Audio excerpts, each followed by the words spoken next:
एक दौर की सल्तनत में एक खूबसूरत शहजादी रोजी रहती थी।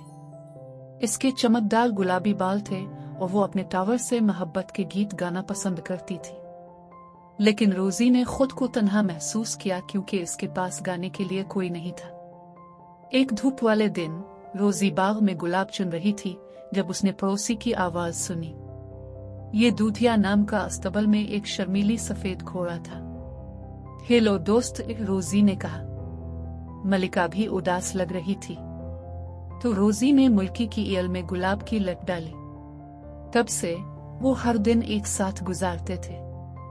जल्द ही रोजी को एहसास हुआ इसका दिल न सिर्फ दूधिया के लिए बल्कि तमाम जानवरों की इस तरह देखभाल करने के लिए भी मोहब्बत से भरा हुआ था जैसे वो इसके बच्चे हों। मलिका ने रोजी को चरागाह की शहजादी भी कहा, लेकिन फिर भी कुछ कमी थी।